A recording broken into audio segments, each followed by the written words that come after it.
toenail clippings. Then you had to deal with the bones. And see, what they did was they had to take the bones to a certain discrete location. They had to grind it down to dust, just toss it off a cliff. And once you're done with the bodies, that's how you're able to dispose of the evidence, which meant Obama became president. And that's how it happened.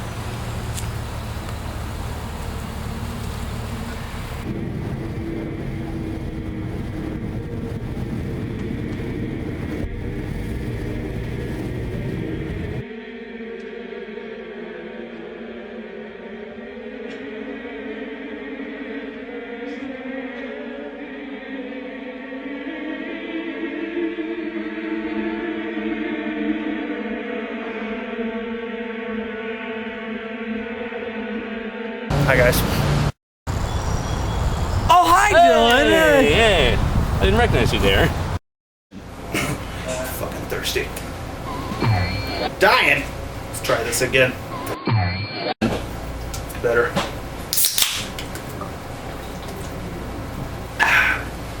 So this is what I look like. You disappointed yet? Good. Let's move on.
I'm gonna leave my computer closed because that's gonna create background noise. Yeah. But we're recording, boys. For the first live, in-person SOS podcast, even though this isn't technically SOS. And this technically isn't live. Well, it's live for us. It's the first time we're doing it in person. Right. Yes, indeed. This is a change up. So, hello everyone. I am Zazubaar, and welcome to a very, very special podcast. This is the first part of a series of podcasts, vlogs, commentaries, reviews, a bunch of stuff that is all going to be put under the same banner.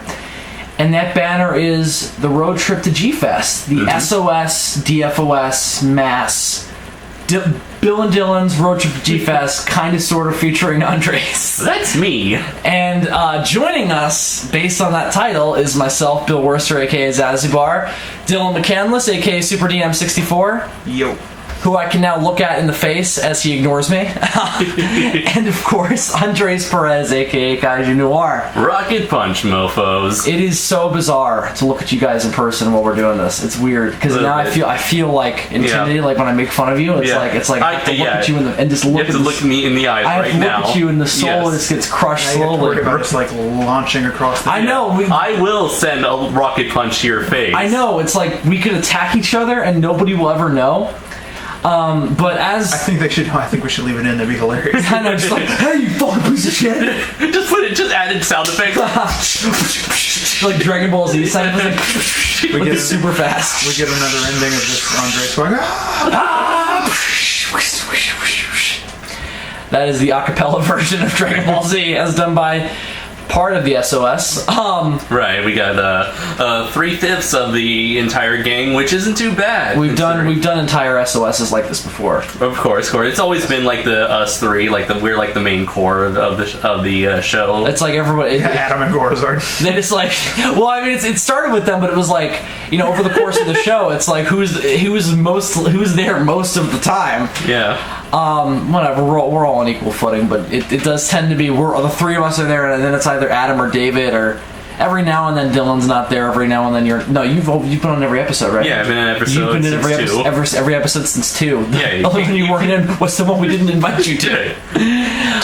Take your vacation, Andres. You've earned it. You've probably You've racked up your You've technically been in more than I have if you count the one we never released. Not episode 16, not the aforementioned episode 16. Yeah. But the one that you recorded that got lost. Right. So technically, Andres has done more SOSs than I have.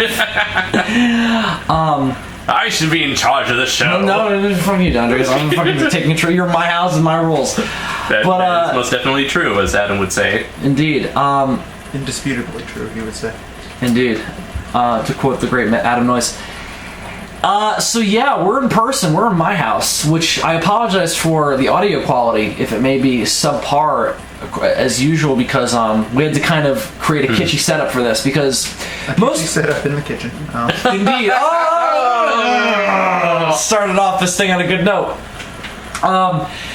Usually what most professional podcasters do, they have a thing called a Zune recorder.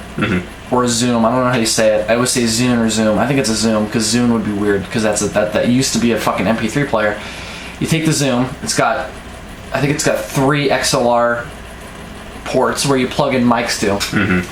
Usually they're omnidirectional mics, meaning they're aimed directly at you. They pick up only your voice. Everybody else is not caught in the mic. And then of course you would have like some sort of equalizer sort of device that like kind of stabilizes the voices. You have a 702. And you got these giant mixers and like these giant stands. To put the C-stands to put the headphones on, Yeah, to position everything. Maybe put like a little, I forgot, it's like a little circular screen that they it catches your sound so it doesn't go off to the other voices. We don't have that. No, we have none of that. All of this is technology that we do not have. Right. You have like professional podcasters, like you've got us. Yeah, then you got us. We are currently using a camcorder sitting on top of a laundry basket. Yeah, that's what we were using to record this podcast, and I'm sorry if the audio quality shows that.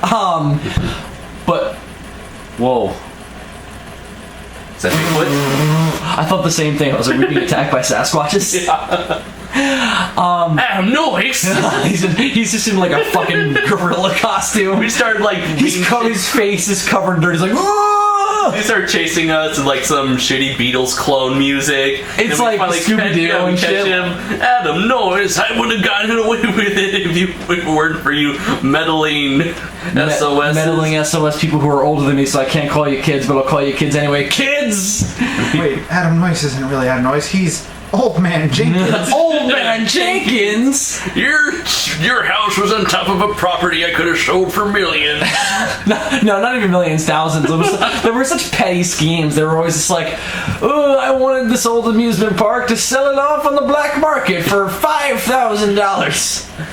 Rinse and repeat for the next like 20 or 30 years. 20 years up to the present day. Yeah. 5 million, billion, billion, kajillion dollars. Prussian francs. It's not even like equivalent. Pesos. I'm going to make 5 billion yen. That's like a whole dollar.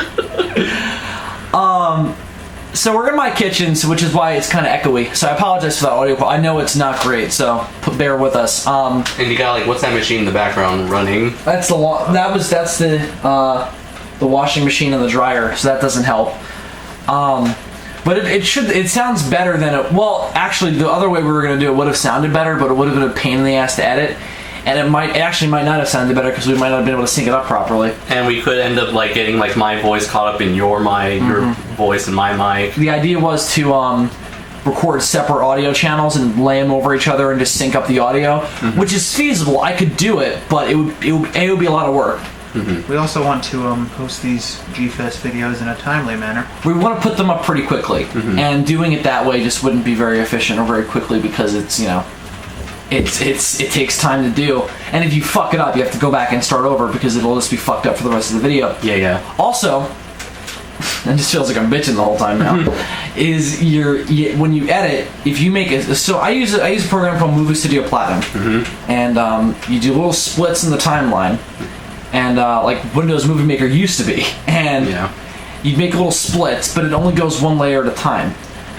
So what you'd have to do is I'd have to select all the audio channels or risk fucking up the syncing by cutting different points, and then it just sounds fucked up. So this was easier.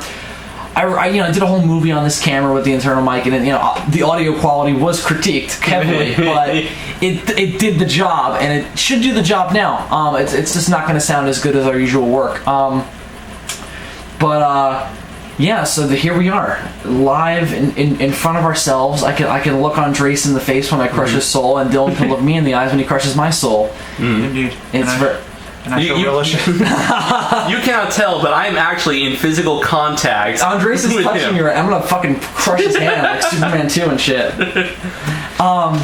We are within the same time and space. Right. It's crazy. We're in this. It's like we're synced up. John Travolta's line, "It's so weird," It's never been more apt. Yes. Never been more. It's so weird. I mean, it's so like weird. This Oh is my so god. And the weirdest thing about this, I knew what Andres looked like. When I saw him at the airport, I was like, that is Andres Perez. I walked right up to him, I was like, how's it going, Andres Perez? We hugged, it was great. I kind of knew what Andres looked like based on tiny ass profile pictures on Facebook. And of course, I've been on camera for years, so regardless of weight gain and loss, I kind of have the same bullshit. Although your height was, I was still pretty surprised by your height. How tall or short I was. Yeah, about how tall you were. Really? Yeah. You look a lot taller than you do on camera. Well, yeah, a lot's how I felt about it. You're sitting down most of the time on camera. Yeah, because I'm lazy. But when I met Adam in person, that's the first thing I was like, holy shit, this motherfucker's taller than I am. Boom, boom. Hi, Bill. How's it going? You have a cup of Hi, Adam. You have a cup of water. It's like Jurassic Park. Another Jurassic Park reference, dude. We keep making Jurassic Park references all day. All day, ever since we met up, it's just been Jurassic Park references. No, like not intentionally, but just by accident. Just always. It's a very quotable movie. It is a very well. The trilogy is what we've been quoting, or soon to be the quadrilogy. Whether you like that idea or not. Or whether you like the idea of fucking Star-Lord fighting dinosaurs, you gotta deal with it. I do like him as an actor, though, Chris Pratt. Yeah, I think he's funny and he fits. It's shocking how he used to be a stand-up comedian. Like he used to be like Louis C.K. style, like cubby, basic, run-of-the-mill, not run-of-the-mill, but like everyman comedian. Yeah. It's just the wind. We're not being attacked by Sasquatches. Calm down. I'm just like, what is it? The gods are angry with us. They do not want this in-person meeting. It should have never been. We should have never met. Like that character Sir Crow from the Grim Adventures of Billy and Mandy. You've messed with the natural order. You fucker should have never met. You've ruined space and time forever, and the doctor has to come in to fix it, and he fucks it up even more so because he's like, the time war must never happen. Oh, the episode of Billy and Mandy where that crow's telling a story and he's like, do not cry for him. Do not cry. What became of them? Who cares? They bore the snot out of me anyways. Oh god! Remember the episode of Grim Adventures where they just parodied all the Japanese giant monster movies? They had Gamera parodies. Kragara, Kidira, Yep. Mecha Gorillasaur. Yyep. The Gamera one was hysterical because the fire came out of the top of his head. Remember the jet up. You remember the episode that was a huge parody of Yugi Man? Yeah. Oh wait. Oh. Wait. Yeah, I think so. Yeah, Pokemonster. No, Pokemon. Pokemon. It was Pokemon, not Yu-Gi-Oh. But Well, they were in cards though, is the thing. Yeah, but so are the Pokemon. yeah, Pokemon. The Pokemon card game was like incredibly huge at the time. I think it was making fun of more the general popularity of that genre. Yeah, like the whole Japanese it really monster feels like collecting. a mixture of Pokemon and Yu-Gi-Oh. Well, it was more of a direct parody of Yu-Gi-Oh. Like Pokio and Yugi Man. Pokio and Yugi Man was that episode of Power Rangers Dino Thunder, where you guys remember this, where the villain fucking takes this card of like this dragon monster and brings it to life. Nobody else seems to remember, but there used to be an anime called Card Captors. I remember that. I don't remember that. I remember seeing commercials for that, but never saw it. I saw like an episode or two. It was like there was these monsters, and this, I think it was a chick, had to like capture them, and when she would capture them, she captured them in these like cards. So like at the end of every episode, That's the title making sense. yes, at the end of every episode, she would defeat the monster in question and imprison them within a card. So like Ghostbusters with cards, right? It's like Pokemon, Ghostbusters, Power Rangers, SPD. They would lock them in the cards. What kind of police force is like? You know what we're gonna do? Fuck jails. We're just gonna throw these fuckers in cards. And then make a deck out of them, and just decks out of them. Just to humiliate them, just play card games with them. Right, just to fuck with. They did that in one episode, I think. What it did The though? CIA has the deck of cards that's like the world's 50 most Obama and terrorists. fucking Putin just playing cards with these captured aliens. Let me be clear here, Puddin'. No, listen. I'm just gonna play cards with you, and we're gonna play, and we're gonna go home later. You know what I'm saying? And I don't want anything bad to happen here. So don't. Putin's talking smack. He's just like, Obama, you silly American man. Obama cannot stop Putin. Nobody can stop Putin what? No, my name is Putin, you stupid man. I just want to be clear with you. Now, listen. I used to read Spider-Man. I was into Spider-Man-ish. It was very honorable. And I collect Conan. Conan the Barbarian. Not Conan, Conan. And play the Yugi-Mans and the Pokios. What were we talking about it before Yugi? Before we got into the whole Yugi, Billy and Mandy. What came from Billy and Mandy? Right, I remember an episode. So we were talking about that came from Sir Raven, and then from Sir Raven we were talking about the wind. Because Dylan got freaked out. He was like, "What?" Yeah, and then the gods. Right. Okay. Yeah, we're working our way back to. And now, we're still talking about how we just met and everything. Right. Yeah. Just like a typical SOS episode, it takes like 20 minutes to get anywhere. Yeah. Except I got his back. By the way, this is not going under the banner of SOS or DFOS, even though Kong Jaguar's in the title card. I was originally going to post these all as Demons from Outer Space under the logic that, it's Dylan and I, and then Andres has been on DFOS before. So it just made sense to do it as DFOS because, it just made sense. And then I was like, but you know what? I kind of wanted this to be its own SOS representing and also its own thing. So what we're going to do is... Plus in years coming up, we might have more. Yeah. Well, strange. That's the idea. Is we're gonna try to do this every year, if possible, if funds are available to do so, and we'll do this every year. But the idea is so each podcast and each vlog, since it's not all going to be podcasts, will be put under the banner of Roadtrip to G-Fest 21 Day 1. G-Fest 21 being the number of the G-Fest, and then Day 1 obviously being the day. For those of you out there who are laymen. 21, the number of the G. So that's what we'll be doing. So this is day 1. We just got in today, or I've been here my whole life. Yeah. You've been here your whole life. I spent like 10 and a half hours of traveling. So let's cover this. I had a nice breezy hour-and-a-half flight. Yeah, Dylan was like, it took me about... It took me less... I watched Geeter the Three-Headed Monster... And that was about it, and I was here. It's here, yeah.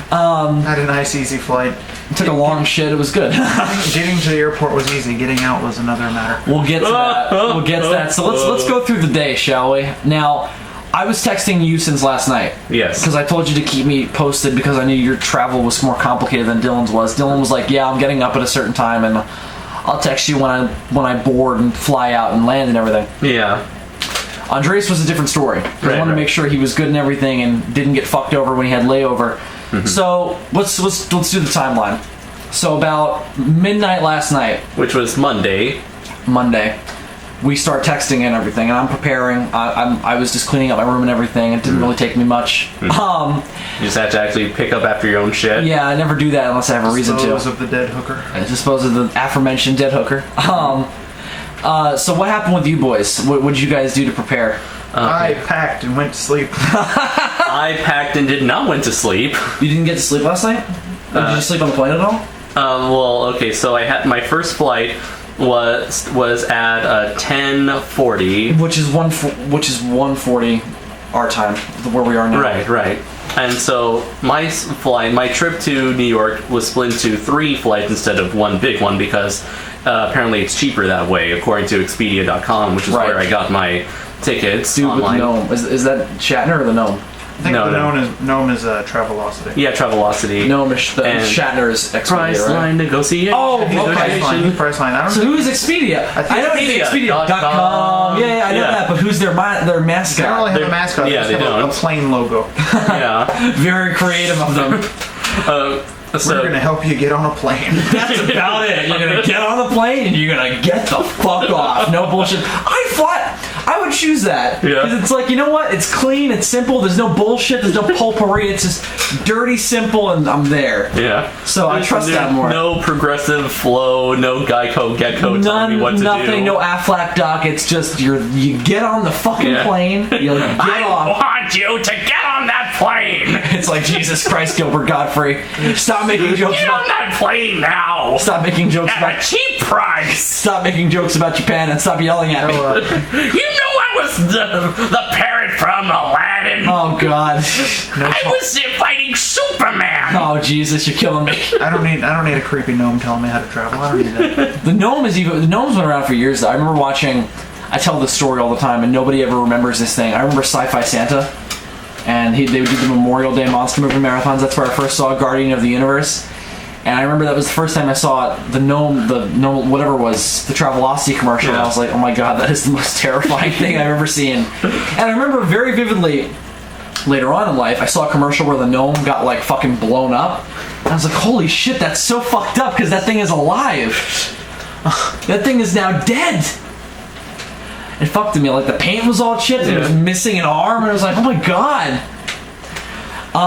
But anyway, so you took Expedia. Well, you didn't take Expedia. I went on. Expedia. I used Expedia. Got my tickets. I got on my flight. On the flight left from San Diego at 10:40 p.m. Wait, Dylan, what'd you use, travel agent wise? Oh, I didn't really use a travel agent. Are you asking what airline I flew with? No, because that I know that, but I was just asking how you got your tickets. I just went to the airport website and reserved a ticket the good old-fashioned way. Oh, you didn't actually use a travel agent or whatever, a travel agency? I didn't go through no like Priceline shit because I don't know. I didn't want to. You didn't want to deal with Shatner. This is so creepy right now. It's like I can figure out my travel plans without giving you a percentage. It literally feels like somebody's knocking on the side of the house, and it's creeping me out. Anyways, do not fear the knocking. I am the one who knocks. Hey, I'm gonna grab a soda. Just okay. So my flight left at 10:40, and it was a roughly 3-hour flight from San Diego to Chicago O'Hare. Across from where we'll be staying in 2 days. Right. Ironically enough. Crown Plaza, Chicago O'Hare. O'Hare. And you could have just stayed in Chicago in like a cardboard box until we got there. And then I crawls out from under a fucking dumpster. Like the origin in that episode of SOS. Yeah. And from there, I pretty much stayed there for roughly an hour and a half until my next flight. Which is that where you got fucked over with the delays? Yes, because I was supposed to leave. I believe I might still have a ticket somewhere. Just says fuck you. But yeah, you'll be leaving when we feel like it. You sorry, honey, you're not gonna get out of here until we feel like letting you go. Oh darn! I guess you're just gonna have to use the other Chicago airport. Oh darn! Oh wait, we're the only ones, aren't we? I guess you're just gonna have to deal with our delays. Yeah, I'm so sorry, sweetie. You're gonna have to put up with our crap. You sound really sincere, but I just detect a note of hatred under all this bullshit. I'm sorry, honey, but we're just bending you over and fucking you up the ass. There's just no. We just don't like your type around here. Are you being racist? No, I just don't like Godzilla fans, honey. And we have to put up with you every goddamn time this year. Accent just goes away in his anger. Andres pulled a Cartman. You could take like to be wine to 9 before you fuck me. So I think, let's see. So when I was in Chicago, the hour, I forgot what time it was, but the hour was now like the time zone was now an hour ahead. Right. And from there, my flight was delayed by half an hour due to a lightning storm. You get shitty weather. Yeah, it was like tons and tons of rain. It was just downpouring. And so This is in Cleveland, right? Yeah, no, it was in Chicago. Oh, you're still in Chicago. Chicago to Cleveland. Right. So the flight was delayed. It was delayed by like half an hour to 45 minutes, and then finally I got to leave and go to Cleveland. However, I missed my flight from Cleveland to New York. Right. Okay. As soon as I got there, my third and final flight already left. Right. Like 10 minutes ago, like 10 minutes after I arrived. Right. Layovers suck ass. They do. They really do suck. That's why it sucks to be you. Even if everything went fine, I would have only had like maybe 10 minutes to reach the next gate. Yeah, you told me you were like, it's gonna be a mad dash. Yeah. And then you just didn't make it. And so luckily, I went to customer service. I'm like, hey, my flight was delayed. Hey, bitch, let me just tell you what's gonna happen. Oh, honey, why are you being so mean to me? I'm gonna just go all Heisenberg on them. I am the danger, I'm gonna Skylar. tell you what I'm going to do next. Unless you give me a new flight to New York on the next flight possible, you're gonna be regretting that decision for the rest of your life. Because I'm gonna talk shit about you on the internet. I'll make it so that your airport will never send another airplane out again. Okay, honey, well, I think we got a time for you right here. Why, thank you. Just walks like away. You would fly out of here at midnight tonight. I still just had that little bomb that Heisenberg made at the beginning of season 1. Boosh! Oh, you mean those little crystal things? Yeah, little explosive crystals. That is not meth. So I got a new one, and I had another hour and a half of waiting until the flight. Now, this turned out to be not for the best, but better.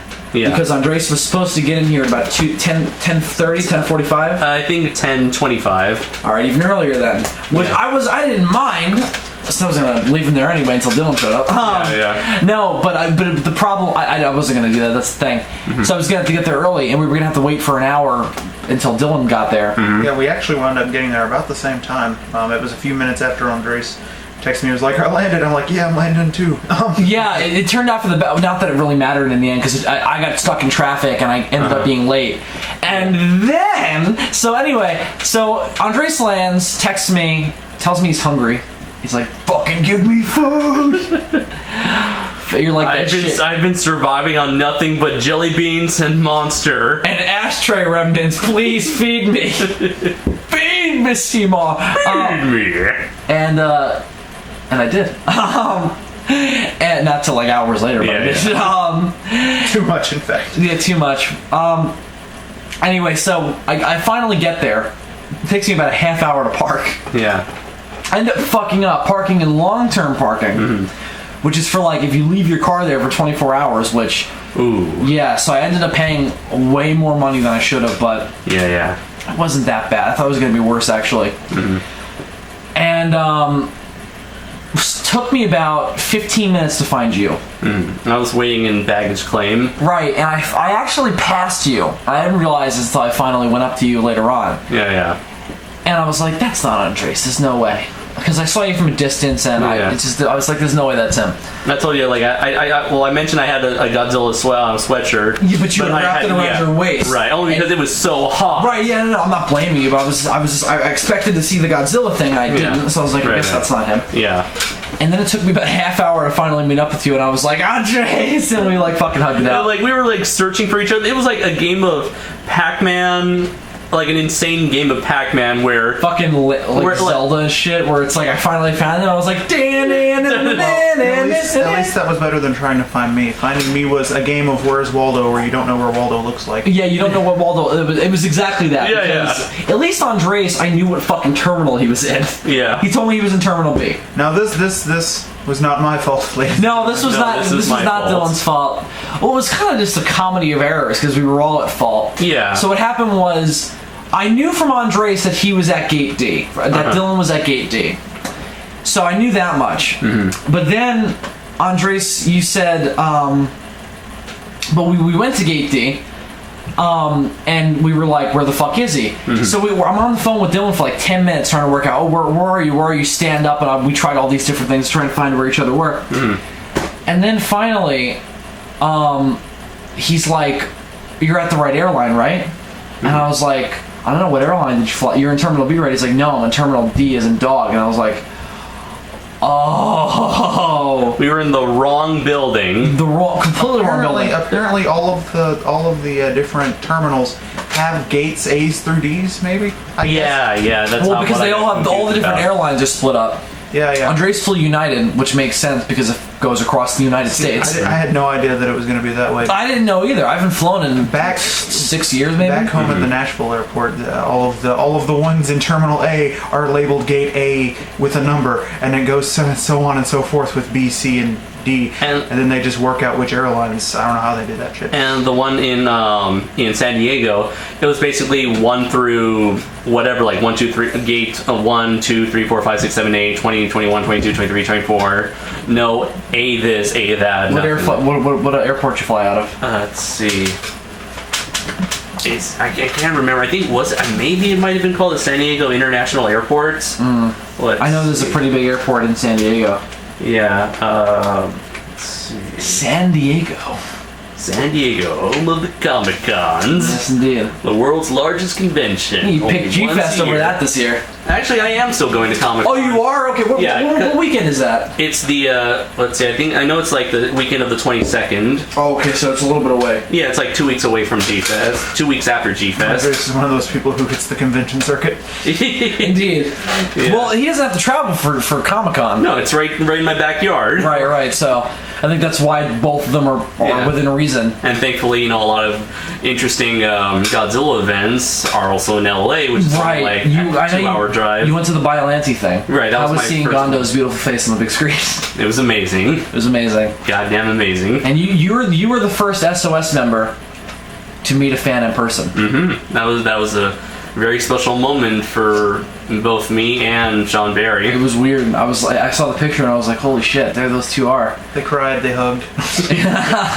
It was great. They ran slow motion at each other. Done. The sweet victory played. The funny thing is, not the funny thing is, but the strange thing is, Sean Barry, he recognized me and called out to me. Having someone... Did he mispronounce your name as Andre? Because that would have been hysterical. No, he did not. That's never happened to me.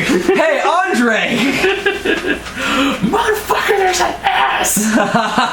I am the exact biological opposite of Andre the Giant. But yeah, back to Finding Dylan. Or Finding Bigfoot.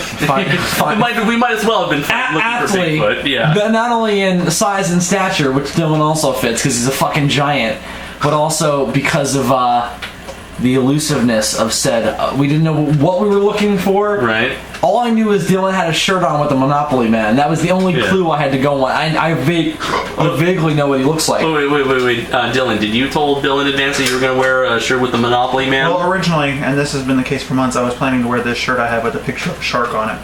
But yesterday, as I was packing, that shirt has taken up missing. So I texted Bill, I was like, so I'm not going to be wearing that. I'm going to be wearing something else. And this morning, I'm like, it's a black shirt. It's got the Monopoly Man on it.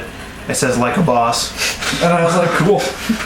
There's a shirt like that I want with the Fourth Doctor on it that says "Who's the Boss?" Nice. And I really, David Tennant was wearing it once, and I was like, "Oh my god, that's perfect." I would want one with both of them on it because those are my two favorite Doctors. Mm-hmm. So, anyway, so Andres and I look at each other just like, "All right, well, where's Terminal D? It's got to be close."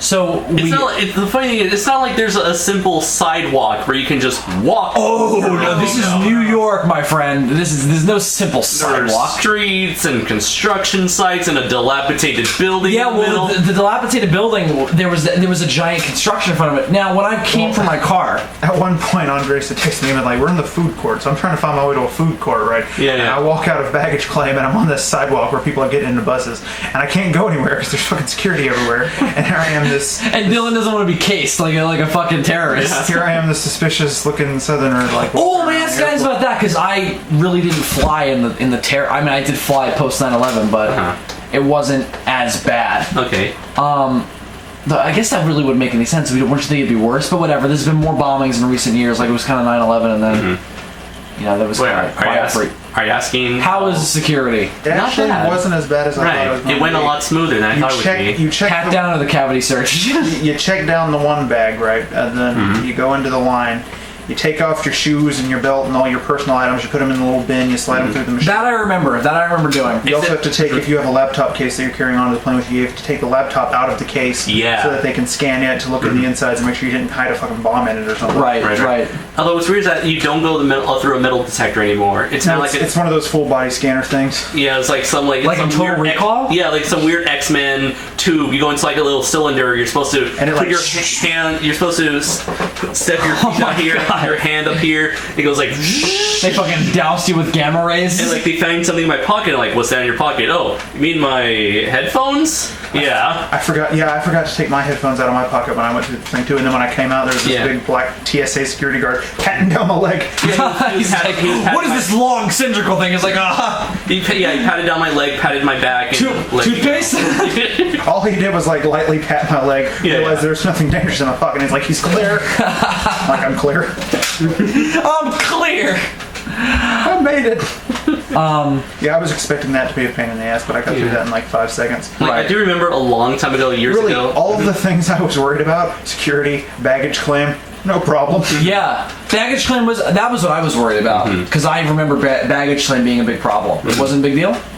I walked into the room and they had the conveyor belt going around. You wait for your bag to come out, you grab it, you're good. Strangely enough, like I was expecting to wait for like minutes upon minutes of waiting for my bag to show up, but it was like the 7th bag that came out. I was like, oh sweet.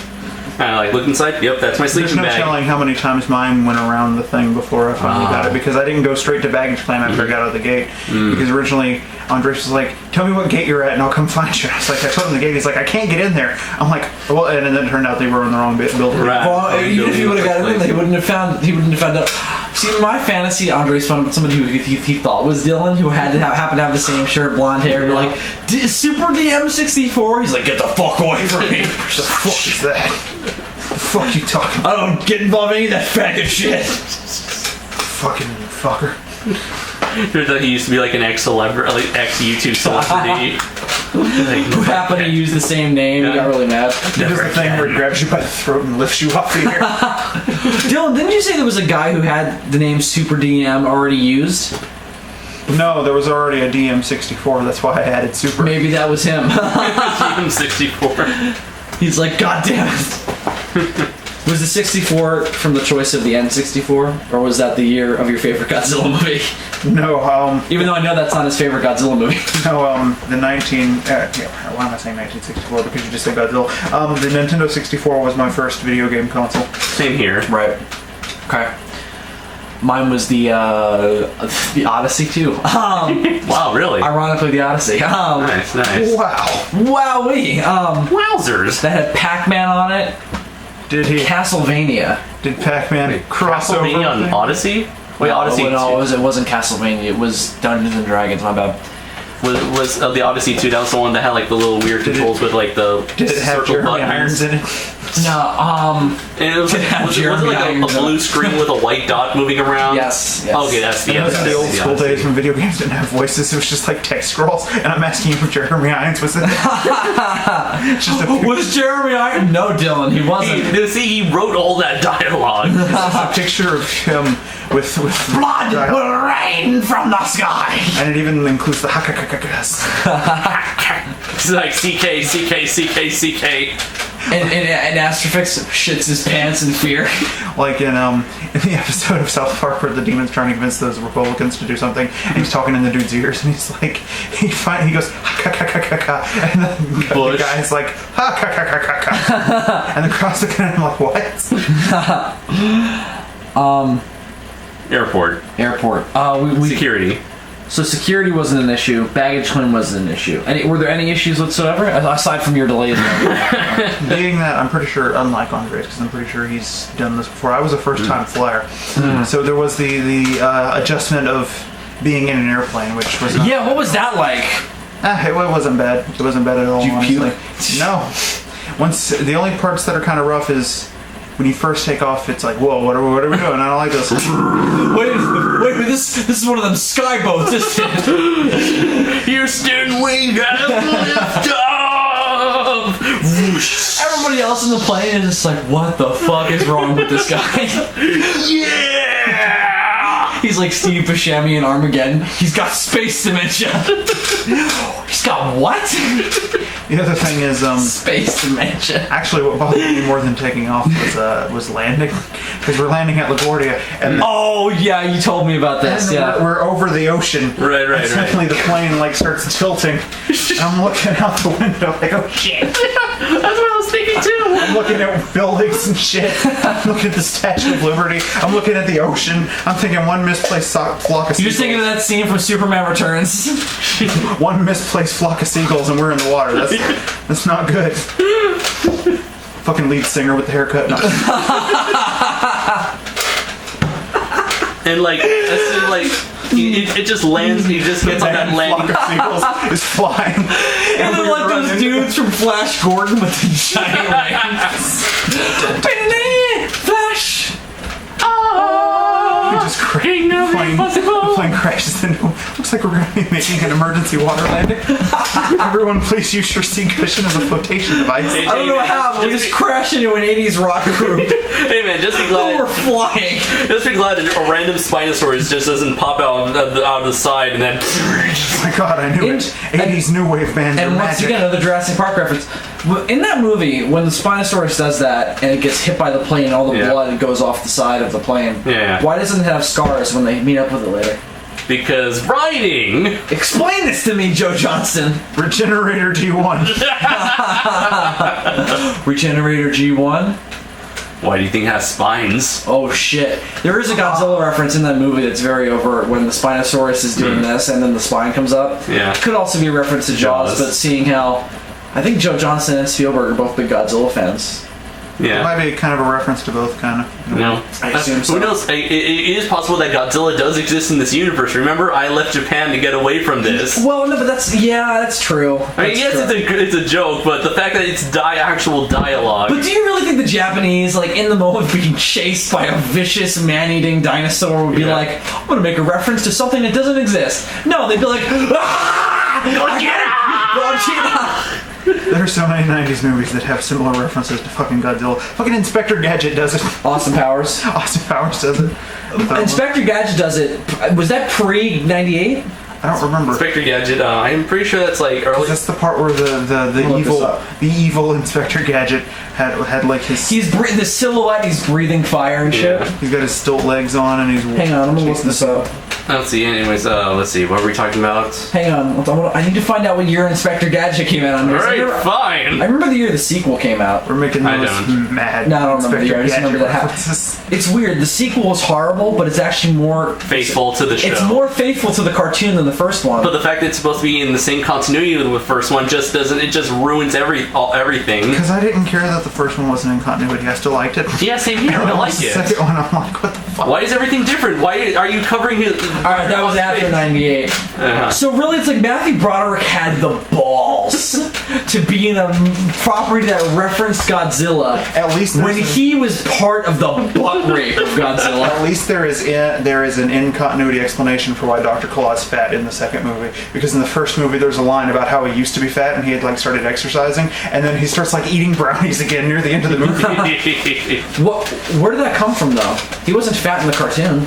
You never really saw enough of him in the. I know, but it's like and you don't see him in the sequel either. Technically, in the cartoon, I think it was the toys. Yeah, the toy of Dr. Claw showed what he actually looked like.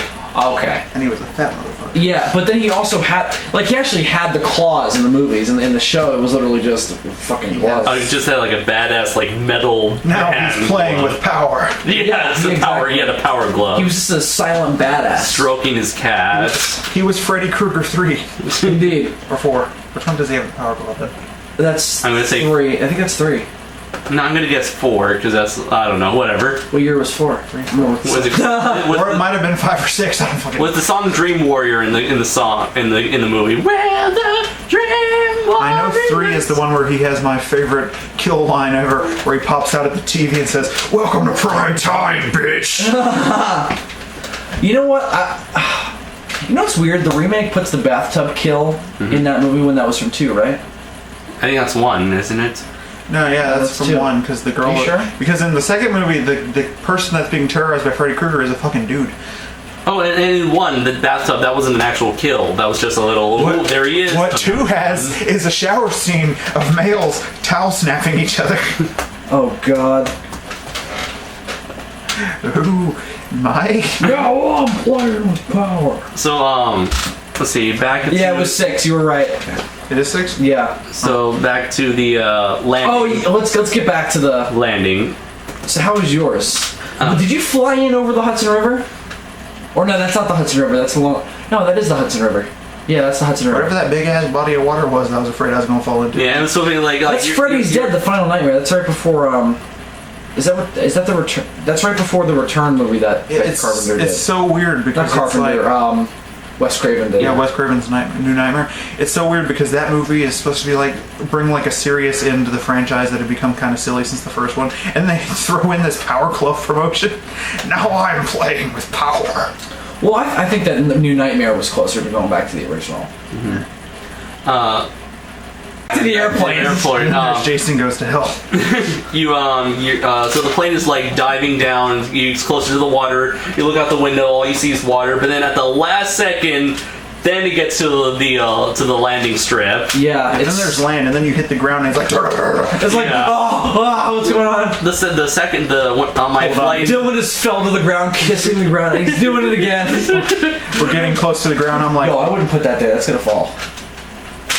I'd put it on your lap, or you can put it here to slow motion.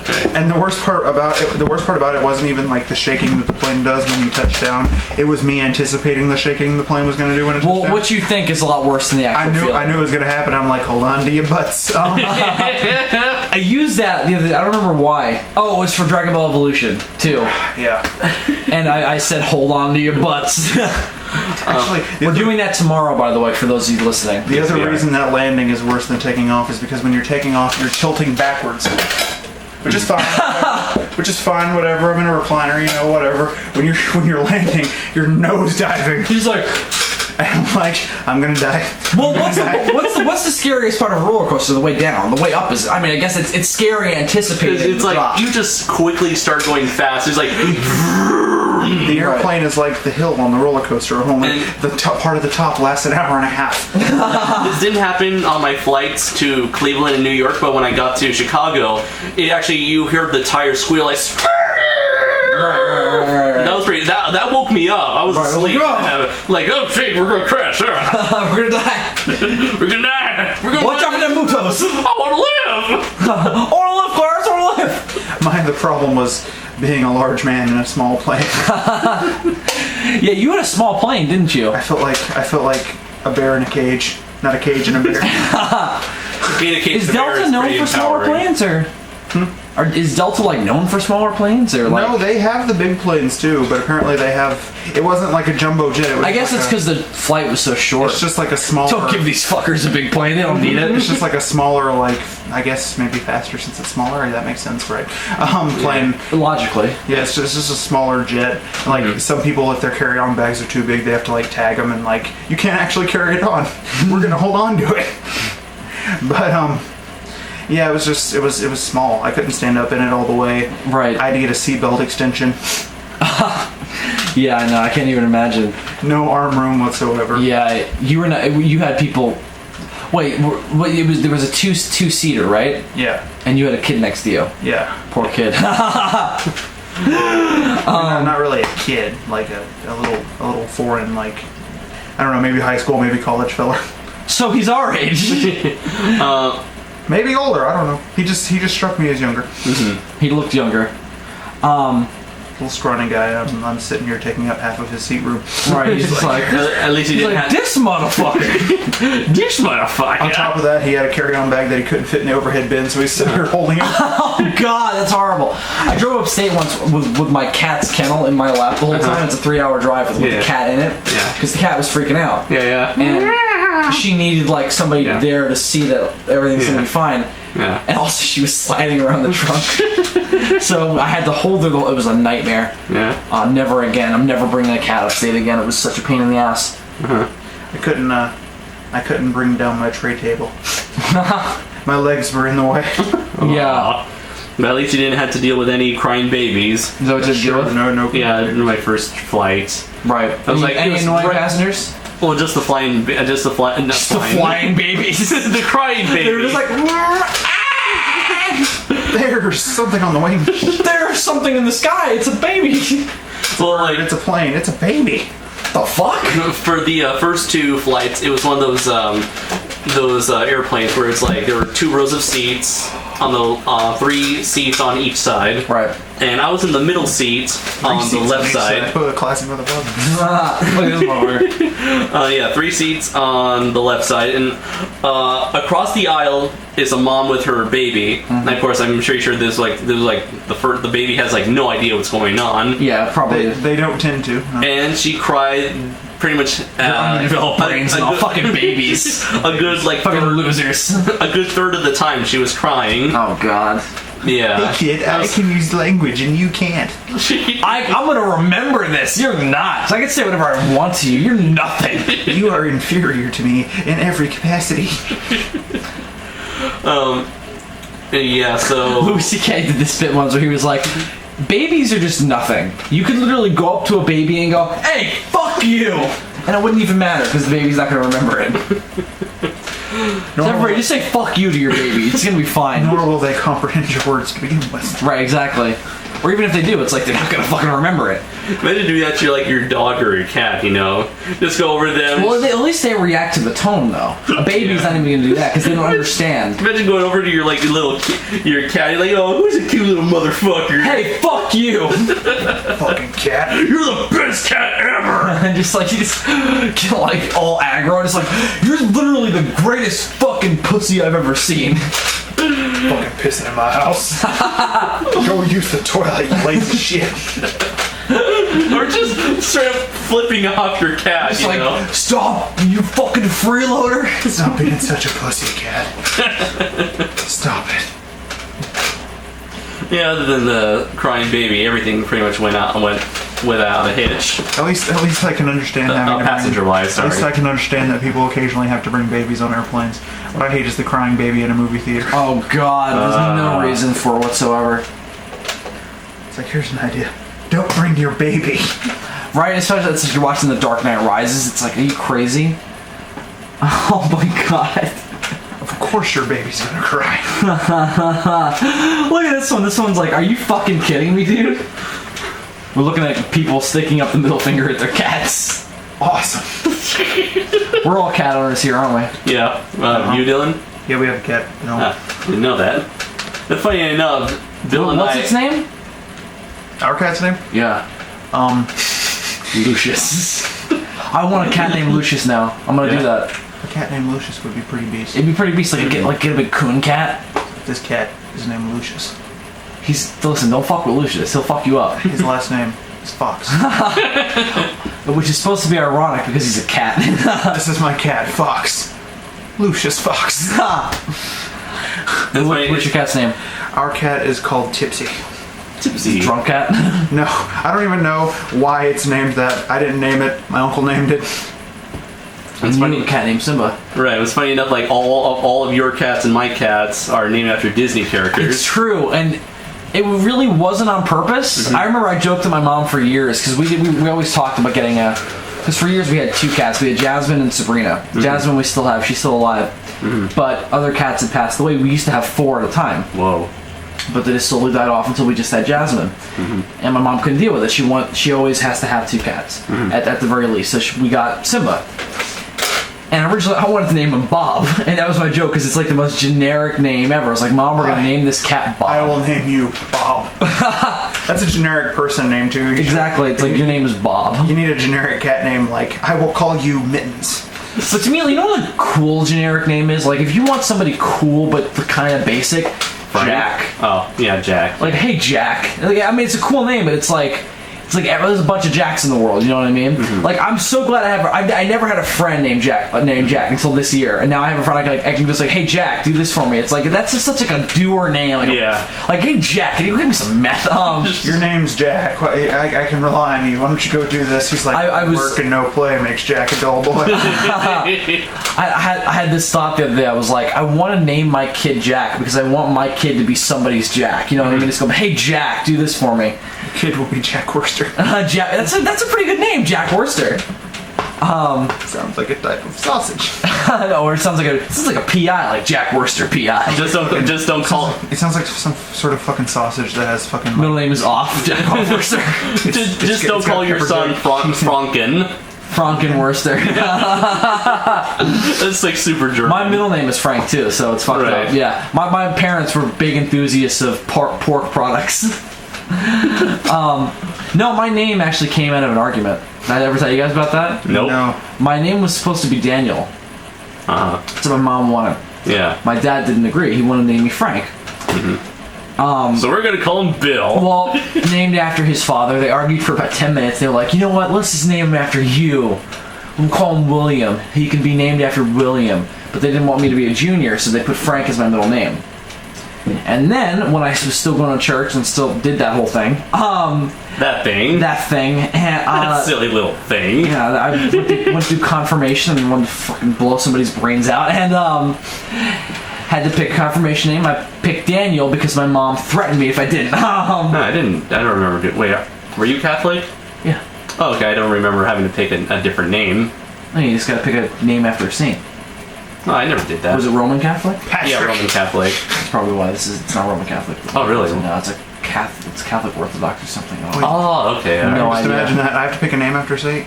Yeah. No, it's not. I am Santa Claus. No, what is Saint it? Nicholas. I want to be Saint Augustine.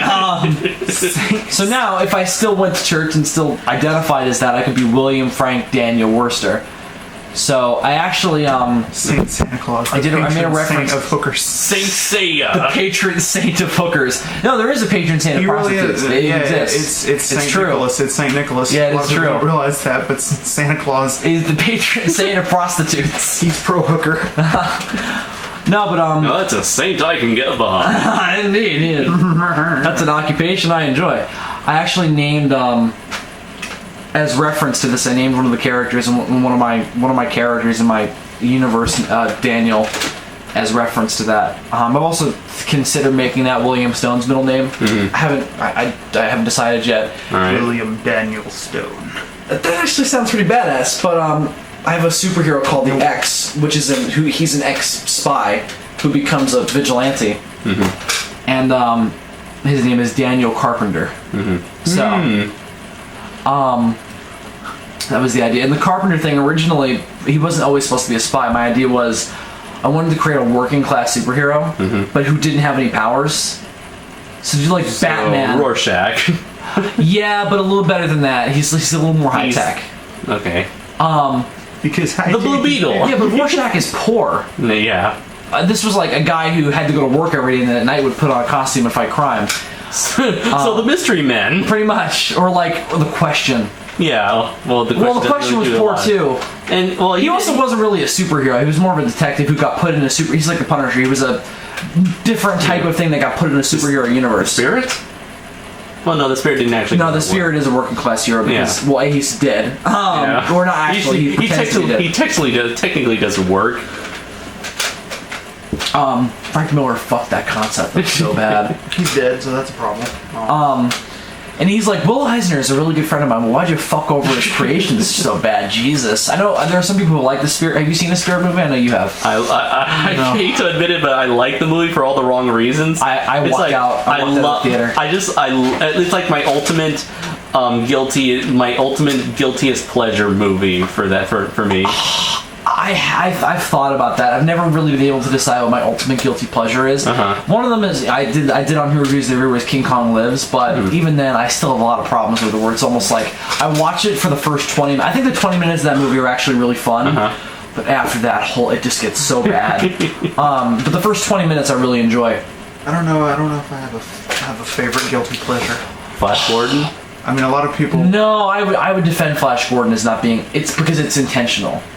Some people would say guilty you like. pleasure. Some people would say you like the man with the golden gun, and I say I have no shame. Well, because you're like, fuck, it's not a guilty pleasure. It's just a pleasure because I don't care what people think. Yeah.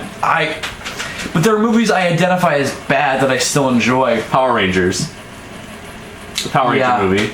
The show in some cases too. Yeah.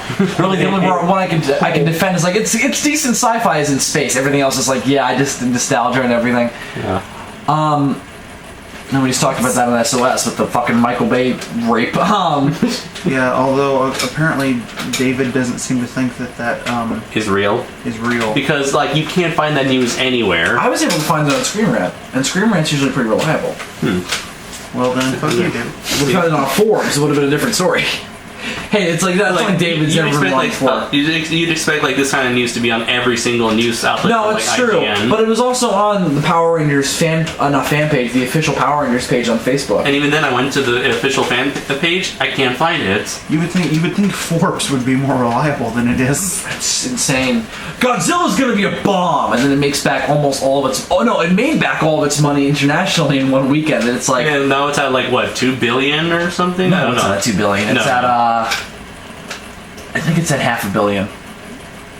I think it's at $500 million right now. It hasn't even been released in Japan yet. Right. No, that's So- not until the later half of this month. Well, again, I'm telling you, it's because Toho's doing their own cut. I guarantee if we watch the Toho cut, it'll be a very different movie. I thought it was just because movies in Japan aren't released the way they are here. Let's see, domestic. It's true, but I guarantee a part of it is also they're like, we want to turn this into our Godzilla movie. Okay, let's see. We're gonna Domestic. make it more like our Godzilla. Well, no, more. Well, with '98, they were like, this is just fucked. Just throw it in theaters and see what happens. So you can see Godzilla as of July 8th. Today's the 8th, yeah. It has made Not the 10th. not the 10th of June, as I incorrectly put in the last episode of SOS.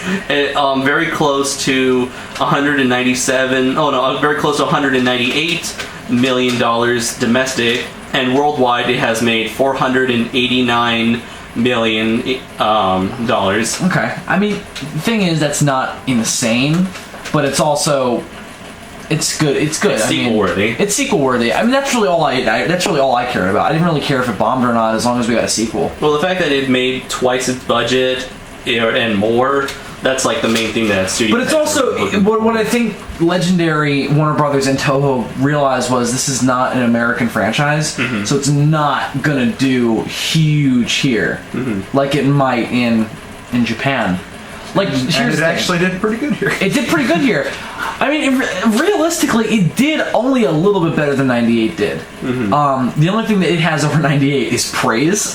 Critics and, depending on who you ask, fans like it. Yeah, like half the people like it, half the people don't. It was shockingly polarizing. I was actually really surprised how polarized people are. I know our opinions differ a little bit too, but it's like Right. Unlike- But we for the most part really enjoy it. positive experience. Does have big flaws, but it's not an unsalvageable movie by any means. It's not a bomb. It's a really. I agree with Adam's assessment to a degree. I wouldn't call it a masterpiece, but that really is the best it's way. not. Flawed masterpiece, I think, is the best way to say it. In that, it's a movie that really ignores all of its own problems over the course of the runtime, and you really don't. It really doesn't strike you until you think about it afterwards. Like when I saw it for the first time, I was just so wrapped up, and I wasn't thinking about, oh, Godzilla doesn't have enough screen time. Cranston dying as soon as he did really hit me. I was like, he's dead already? I was not expecting. Godzilla's name hasn't even been said yet. What the fuck? And even even then, like the fact that people were paying attention to how That much kind of bugged me. Godzilla- I really thought that he should have lived at least to find out about Godzilla. Yeah, His yeah. fucking name is in the title. Why he's so good? He's such a good actor. Why do you waste him? I know He's it's not wasted, but it's just. And I well, also you know don't. what I mean. I also don't understand the logic of Gareth Edwards saying. See, I think Gareth Edwards was almost too scared with this movie, Right. in that his fear was if we put Godzilla on screen too much, people are gonna get sick of it. And I understand that logic, and I thought that was the right approach. But I feel like he almost got too cocky with it, where he's like, "I'm gonna keep teasing these motherfuckers because I'm better than Trans."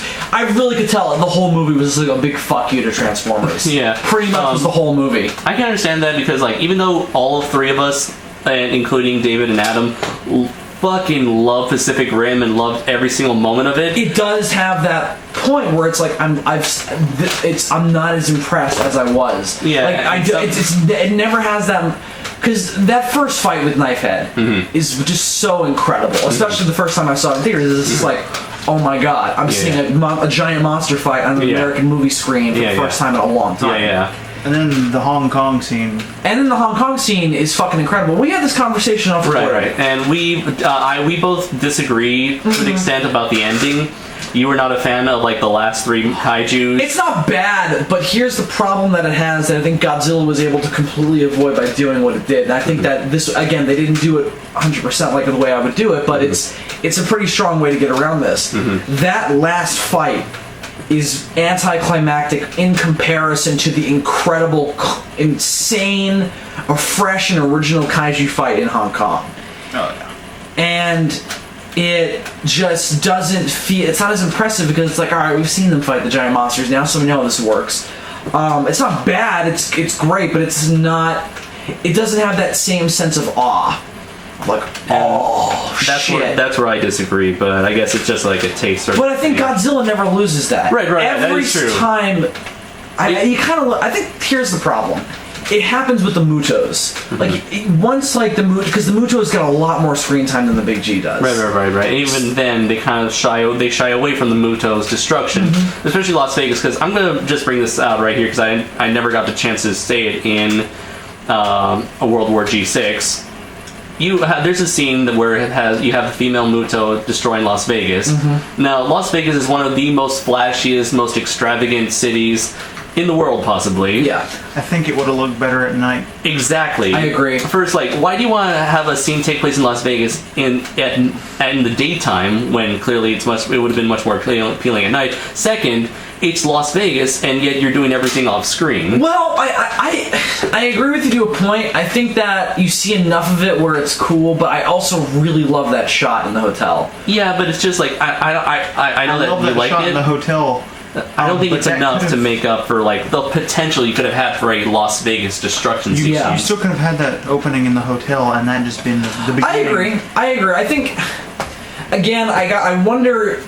And I don't want this to turn into a G2014 review, but right. I think that part of why it was done, if my assessments are correct of the budget and also of how good the CG is, especially on Godzilla's face, Jesus Christ, that it really helps. That it allowed them to have that incredible detail and make the fights as awe-inspiring as they are, have them look good while not having Transformers budget and.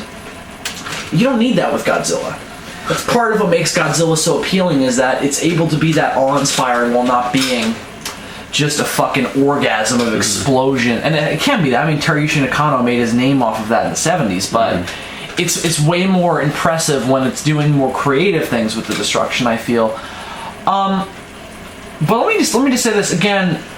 Every time I look back on that movie, the thing that will always bug me about it and that will always drive me crazy is literally how little Godzilla has to do in the story.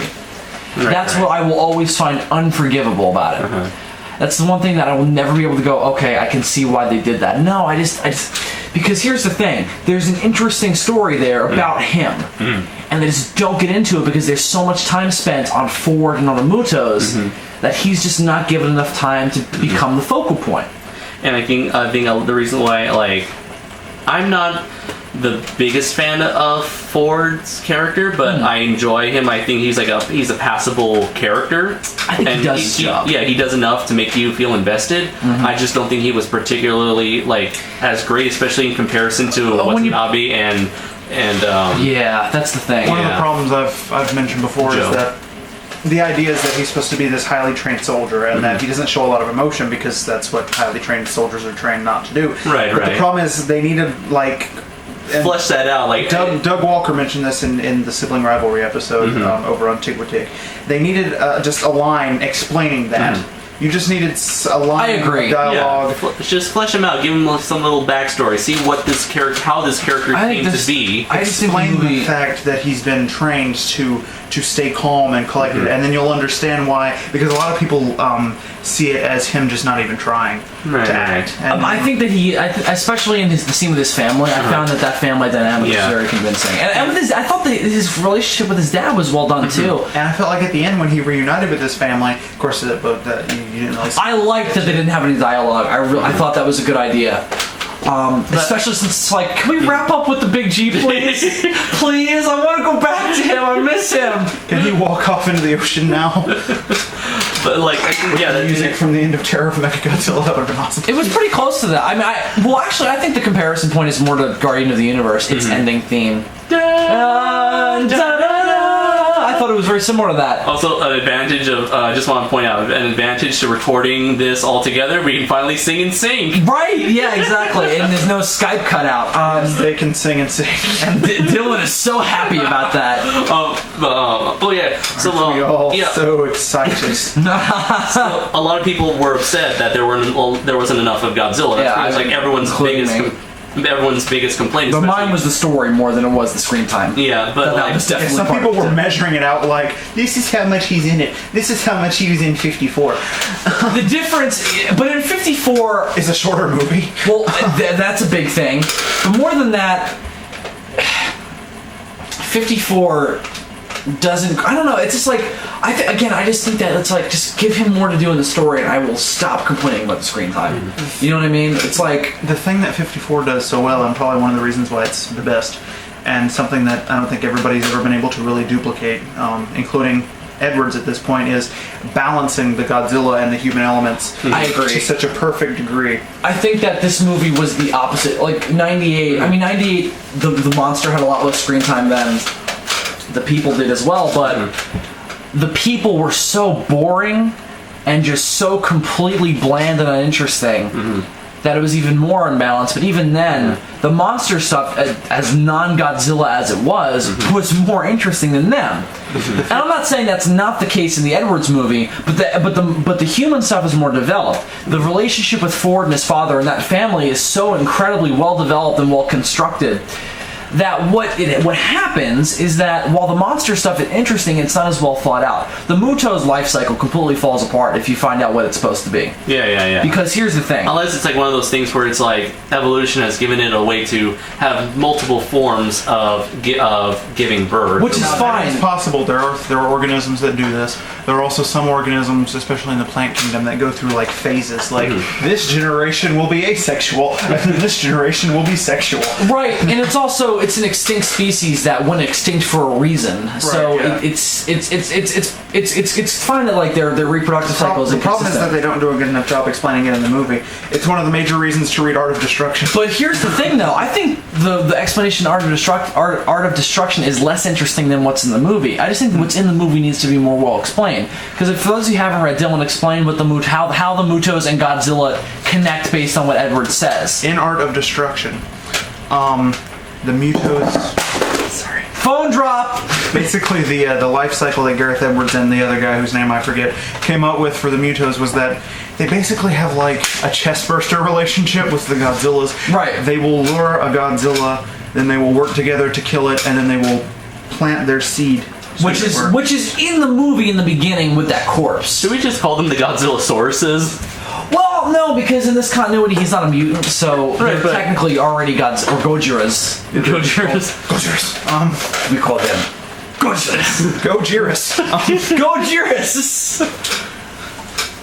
We can't really call them a Gojirosaurus because that already exists. It does exist. Go, So does Gojiras. Titanosaurus. Wait, did we talk about that? Like, if they do Titanosaurus in this continuity, They make him into a sauropod. no, they're gonna have to be like, wait a minute, there's already a dinosaur called the Titanosaurus. Fuck you! Get out of my office right There's an now! actual Godzillasaurus and there's an actual Titanosaurus. Neither of them look anything like their actual counterpart. Well, Titanosaurus is named Actual.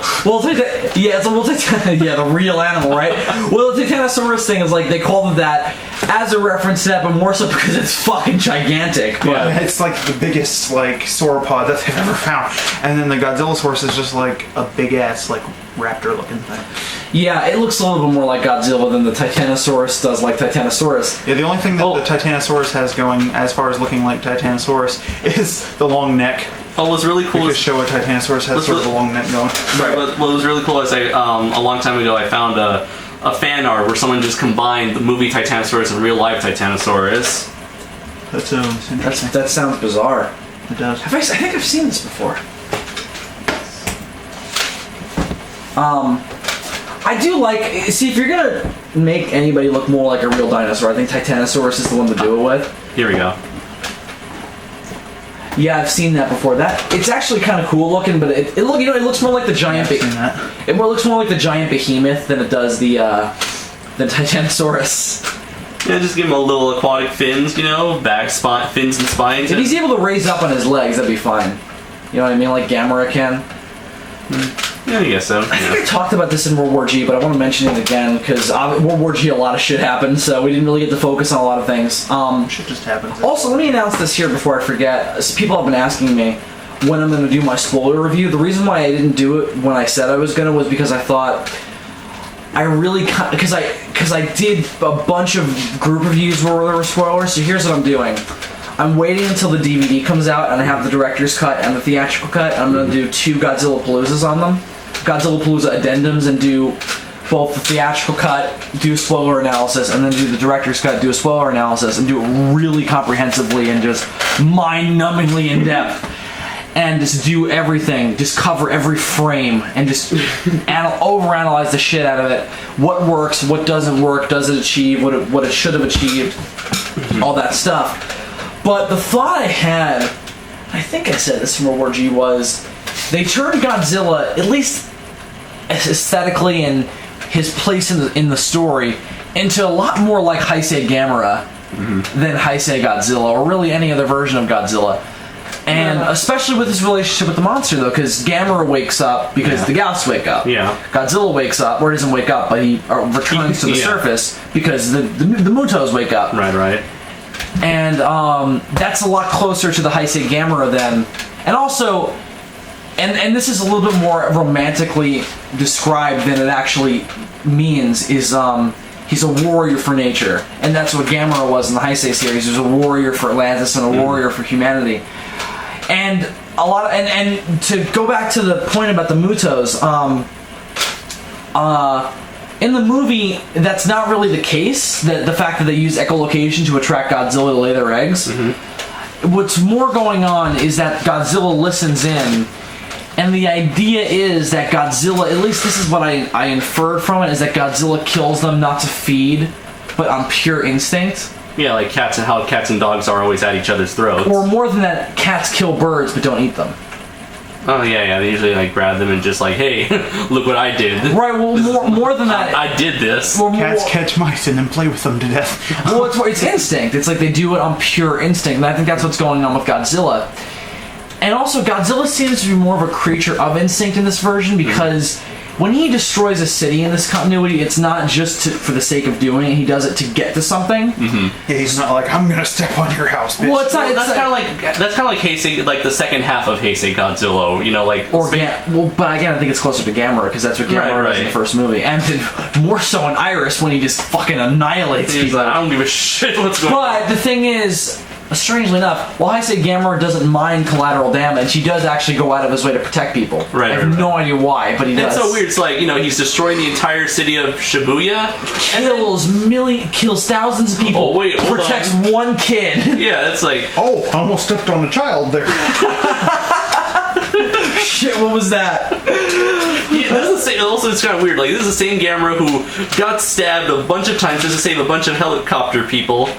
And now in the next movie, I guess it's sort of like... Was that in Legion? Yeah, Legion. In Legion, he risked his life to save people in a helicopter. And then the next movie, you know, he's like, F you all, except for this one kid. Alright, I suppose I need to unplug your computer. Yeah, sure.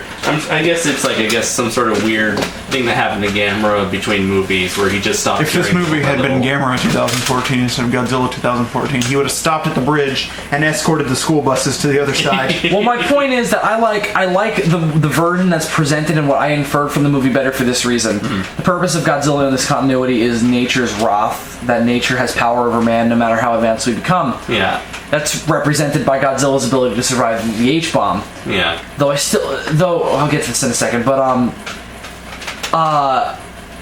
so the idea being that he kills the Mutos to restore the current ecosystem because they're alien to it now. Right. He's adapted to it. They're just being forced back into it because of the interference of man. I really like that idea. It's very classic Godzilla.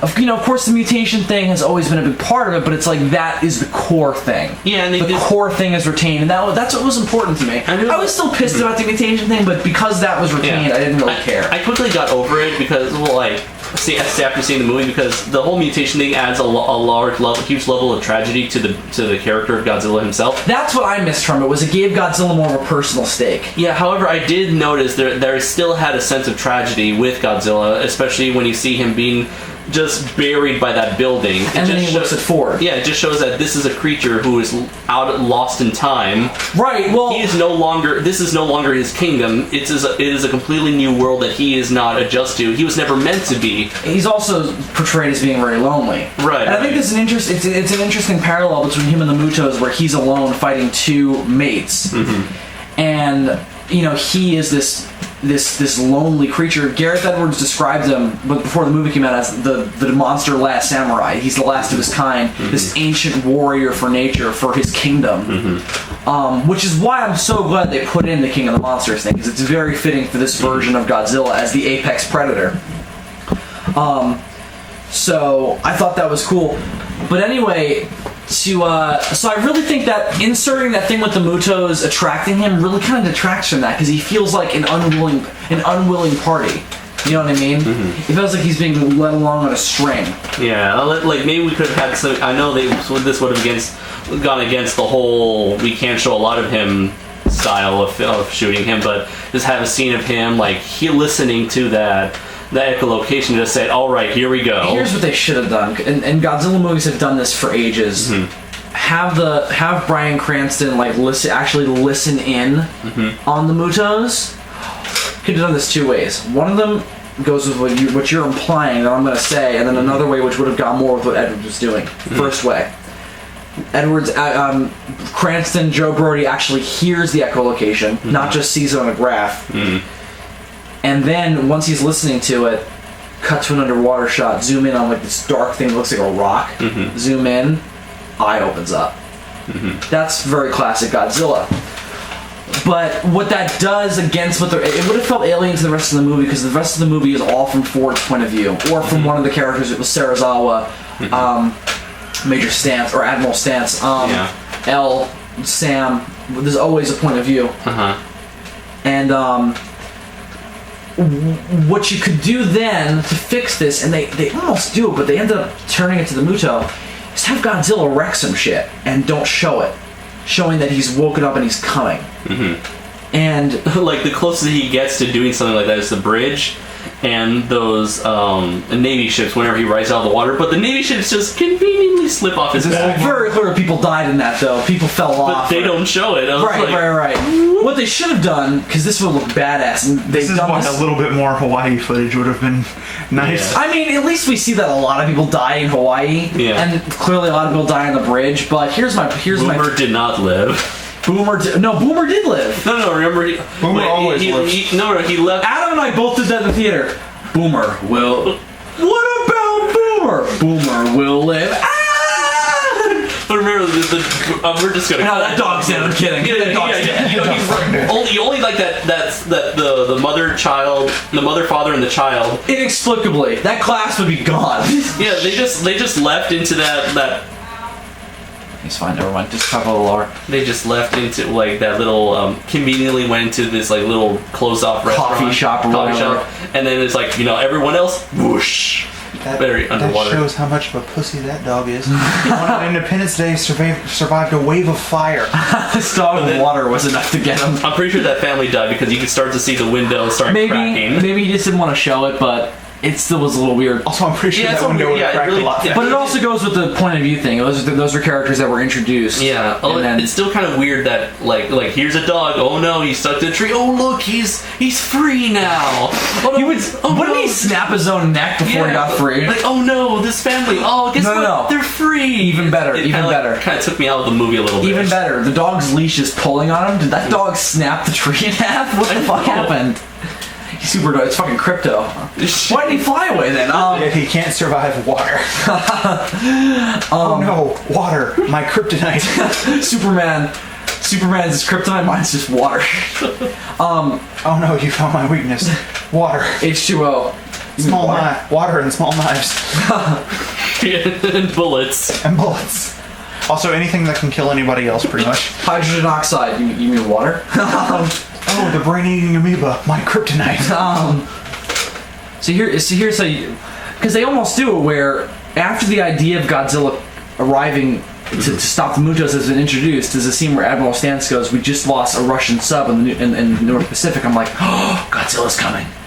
But It's the Mutos. I'm like, why wouldn't you just make that Godzilla? Yeah. Because that would have shown that. Because this version of Godzilla isn't above destroying stuff. Right. And the newspaper articles that they flash, he's very clearly wrecking shit. And I mentioned this in World War G6, where I have a theory where they're avoiding showing him destroying shit because in order to keep him the good guy. The good guy, yeah. But there's a great shot that didn't actually ever make it into the movie. with the submarine, I don't think they ever even filmed it, but there's this wonderful shot that they prevised because it's in the Art of Destruction, where you see the sub on the island in the trees, and the army people are coming to it by boat. Right. The river, and it's this beautiful shot. Right, yeah. And well, what that does is that it allows that really awesome reveal of finding the submarine. How the fuck nobody saw that thing? I have no idea. Yeah. Why didn't they see the Muto drop it? How did the Muto even move it?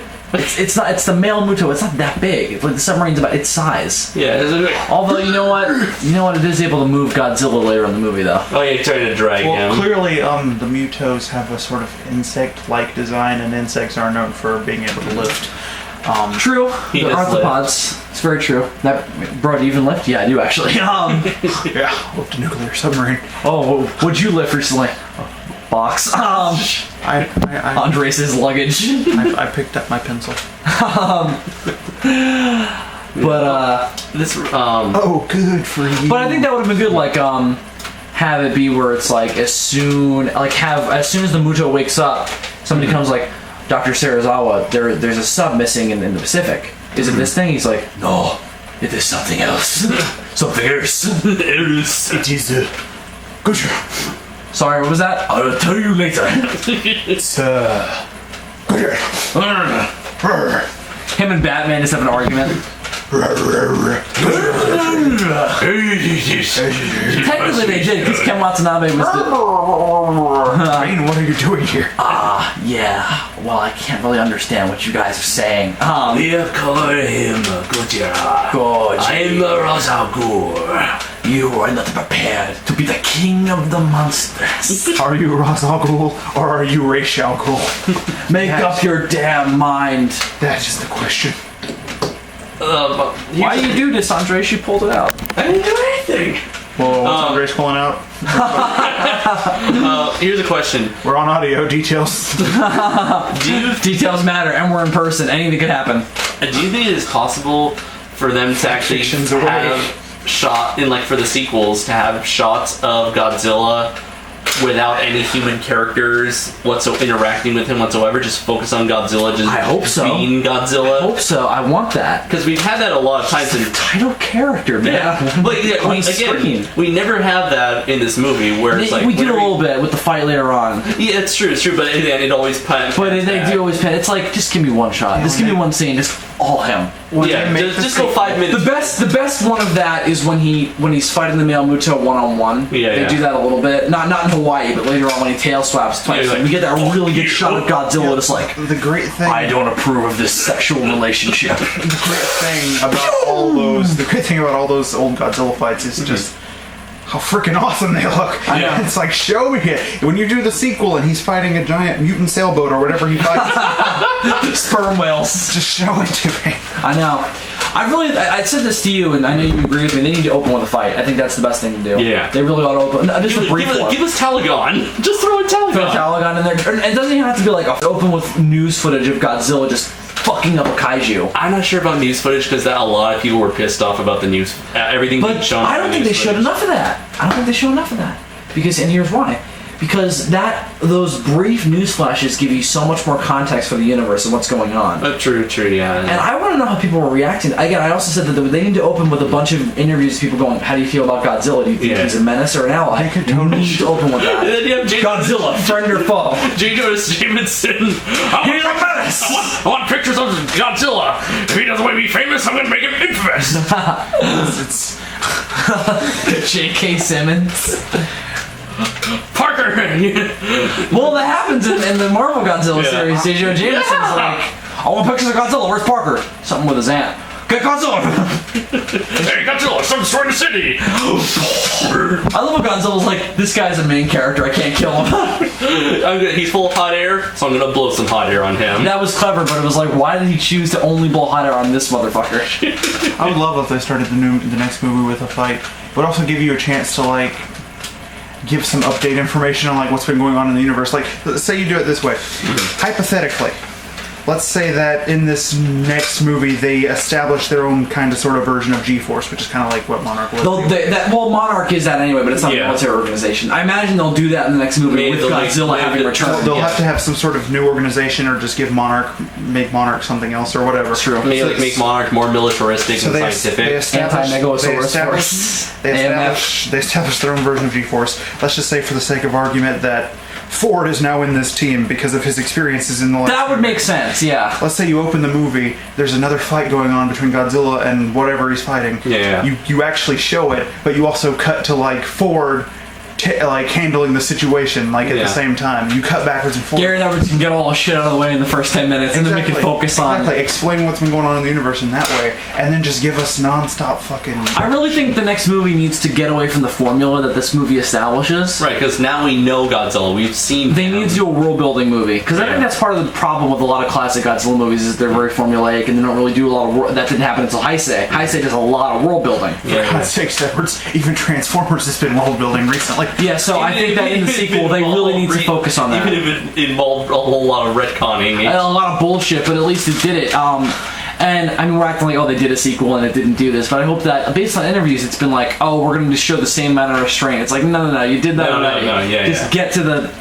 Just get to the meat of the thing. This feels like a big tease. You don't want people already assuming and eventually writing in their reviews for Godzilla 2 Nuclear Boogaloo. To say, oh, it's good, but it's more of the same. 6 out of 10. Yeah, I agree. They need to really step it up. Would not pay. Well, do it like Terminator 2. Terminator 1 showed a lot of restraint. You didn't see the full skeleton until the last fucking... Yes, do it like Terminator 2. Bring back Crazy Linda Hamilton. Yes! She was in King Kong Lives, why not? So I think when Godzilla gets here, anybody not wearing 5,000 sunblock is gonna have a bad fucking day. Get it? Yeah, pretty much, right? Yeah. Well, I mean, she basically filled the Cranston role in this movie, where he's a crazy fucking conspiracy theorist. Only he wasn't in a mental institution. Seems like he's gonna do Mothra in the sequel. Now, here's the thing. I'm totally cool with that. Here's my thing, though. Bug monsters. Well, that's my problem. I don't want 2 bug monsters in a row. I like some more variety. Well, we know we're gonna get more than just one kaiju in the next movie because Gareth Edwards wants to do Monster Island, so we're clearly gonna get more than just Mothra. They're probably all bugs. I know. Let's do Godzilla. It's a hive of bugs. Well, here's the thing, though. If they do Mothra, we've already got a Godzilla who leans more towards good than the villain, his villainous roots. Yeah. What is Mothra going to be a full-on villain? Here's something that someone introduced. Like someone made like a little web comic of a version, their own interpretation of legendary Mothra. Yeah, I saw this. I didn't see it. It was like this realistic-looking moth creature. Yeah, and supposedly this realistic moth creature had like human sentience, and it's weird. That's realistic? And this like pretty much did not go realistic. Still more realistic than classic Mothra. That's true. You have twin fairies. Apparently this Mothra is like a narrator. It's straight up narrating. It's God. Yeah, it's God. Spawn. It's God. It's goddess. Yeah. And then Mothra created the heavens. Sulfur said, "Let there be light." And on the 7th day, Mothra rested her mighty wings. That's pretty much rebirth of Mothra right there. Well, hello. You have you kind of have a hello, little spider. Oh god, it's switching. Prepare to die. No, it's just a granddaddy anyway. It doesn't matter then. Which isn't technically a spider. No, it's a mite. It's a big mite. They're like in their own like little section of the family. It's still a terrible human being. It's still a terrible human being, but it's not a spider. It's a mite.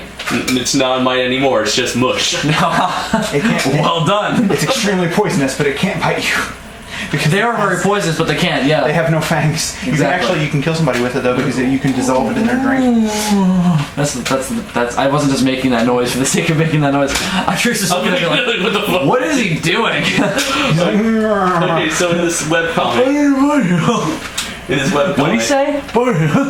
you have it starts off with a Godzilla before the events of the movie, who he's very angry, he's just full of rage, and apparently this artist's interpretation of Mothra is that it was able to help Godzilla cope with its loneliness by helping him soothe his anger, I guess, or I don't know, just be his buddy, I don't know.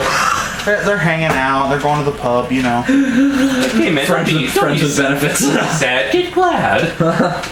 Try. It's called underwater crack. You should try some of this shit. Yeah, so it's like, wait, so like, so what this artist is doing, artist or writer, whatever, both, is doing is like trying to portray Mothra as the one that made Godzilla lean towards the side of good. Oh, is it a prequel? Well, that's what this little fan-made webcomic is doing. That's actually kind of clever. Well, it kind of makes sense if Godzilla starts to go off the beaten path. That would be really cool. If Godzilla goes off the beaten path in this movie and Mothra shows up to set him straight. I think it's on Toho Nation. If anyone on Toho Nation just like is able to scroll down all the way down. Yeah, for like 2 weeks. It's been a while. Oh shit! It's trying to find. Well, if you go to photos, you probably have an easier time finding Yeah, I'm gonna do that right now. Trying to find anything on Toho Nation is awful. it. It is pretty rough. But yeah, you go ahead with Mothra. While I'm done. I mean, I think that if they do something like that, I mean, obviously I don't think they'd go that far with it. Finding something on Toho Nation is as difficult as finding a needle in a haystack, and as painful as finding a hay in a needle stack. Oh God! Didn't a cartoon do that once? They did Finding. Yeah, they did a needle stack. I think it was SpongeBob. It might have been an episode of Billy and Mandy. Oh no, it was SpongeBob. It was SpongeBob. Yeah, it was the extreme episode. Him and Sandy. Yes. Were digging through needles to try and find a piece of hay. Why there's hay in an underwater biome? I don't know. Well, dude, they've got like fucking ties and burgers. There's flowers in the sky. It makes no sense. How do they drive boats underwater? Shouldn't they be submarines? They're shipwrecks. What? I don't know. Also, the doodle bob thing makes no sense. So an artist is drawing on a boat. The pencil that's one of my favorite episodes. Pencil falls underwater. Somehow gets superpowers and is able to bring images to life. Fucking massive. Yeah. Well, no, it'd be massive because they never establish like. Yes, they do. They establish their size when they go up on land. Oh yeah, that one time, yeah. Oh, whatever. And then in the movie where they actually show them. The saddest scene in cinema history. I'm a goofy goober, yeah.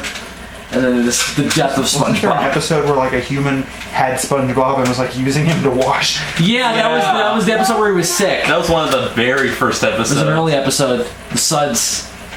Yeah, that's the one. Yeah, here's the one. Let's see. So I guess while Bill is reading this, the page is over here if you want to click on. Yeah, maybe I should. Yeah, shit. Apparently there's this website that's kind of had like a lot of controversy. I think it was called like KDR Masters or whatever. It's like it's been giving out like supposedly rumors of casting choices for Godzilla 2 and rumors like, oh, Mothra's in it, Mechagodzilla's in it, Liam Neeson is in it, and like everyone's like, yeah, no. Christopher Lee is in it, playing Titanosaurus. I'd watch that fucking movie. Yeah, but that would be really weird. Like, Like, get an old ass man to do the motion capture for Titanosaurus. Come here, Godzilla. oh no, he should play Grandpa Gojira Yes. from Toho Kingdom. Wait, Grandpa Gojira, who is Kiryu. Oh, from that video they did. Remember that? The animated thing? Off. Those I have ripping, my own Grandpa Gojira. those ripping motherfuckers. Yeah, so I'm at the cast. Oh, you're done. I can't even do the voice anymore. Oh, you're done. I can't even do the voices anymore. That's how old I'm getting. Is like, you know, I can still do G pretty well. Z, it takes me a minute. I have to think of a line.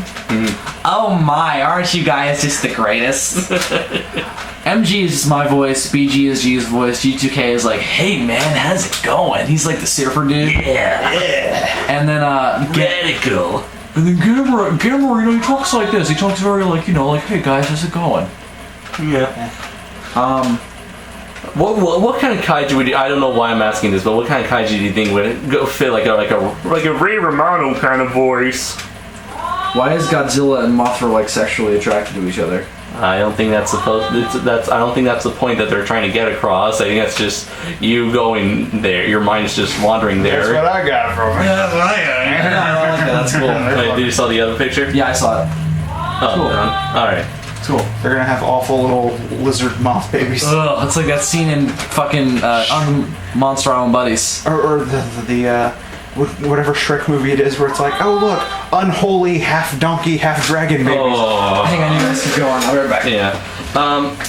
You know, if they do decide to do Mechagodzilla, Matt, what's wrong? what would your thoughts be on that? Like, I know we both love Mechagodzilla, but do you think Mechagodzilla can work in this legendary universe? I really like Yes. Mechagodzilla. I think he can work in the new universe. I'm not sure if maybe it might be a little too soon for it. Yeah, I'd say so.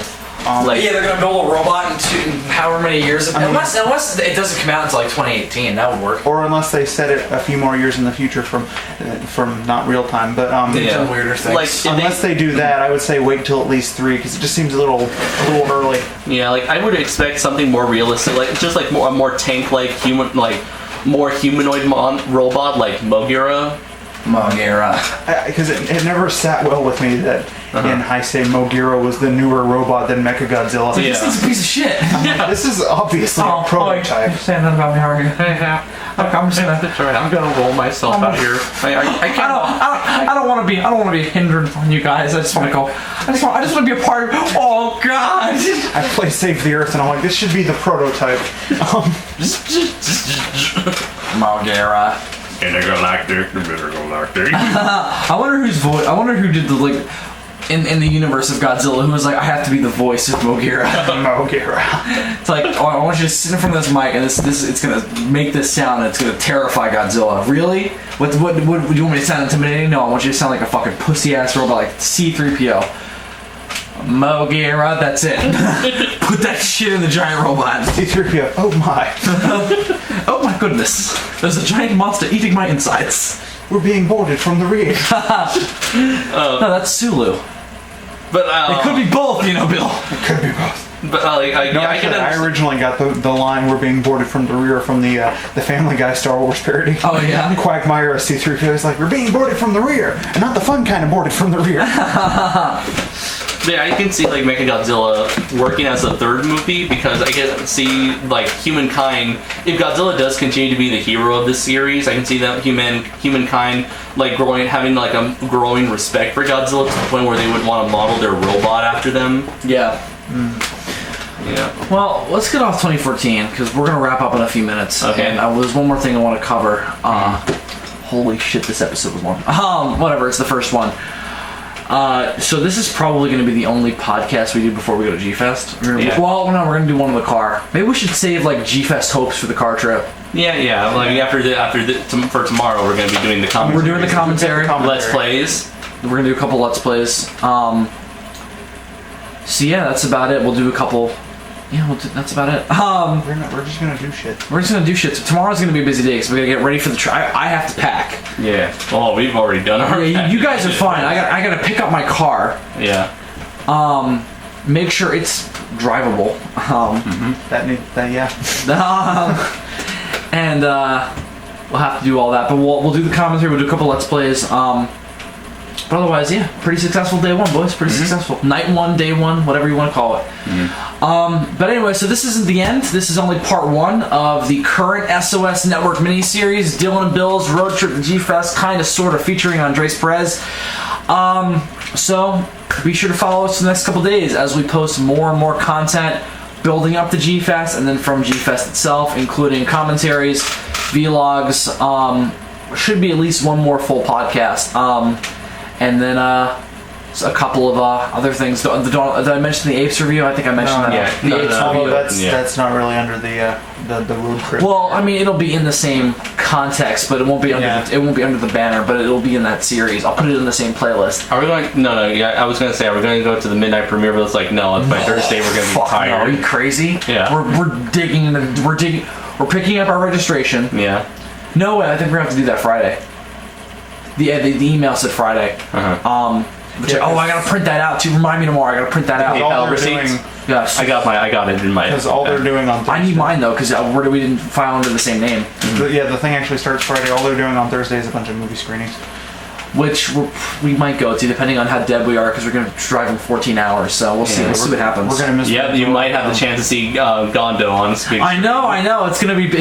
If it happens, it's gonna be big for me. We're gonna miss the majority of them just because we won't be there yet. Yeah, that or Friday we're gonna be out. But I'm not sure how long we'll be out, so maybe we can catch a couple movies. But anyway, what might be kind of cool? Nah, maybe I was gonna say maybe if we decided what we're gonna do for schedule wise on recording, that might be kind of fun. But that might be a little boring for the listeners. You know what I mean? Yeah. That might be a little boring. So whatever, you guys will find out about that as it happens. And then we're gonna meet at the food court. So anyway, I think that's going to do for day one of the Road Trip to G-Fest 21. So until next time, I'm Zazubaar. I'm Super DM64. And I'm Andres Perez, aka Kaiju Noir. And it's a road trip Back to that same old place. on the road home. Chicago.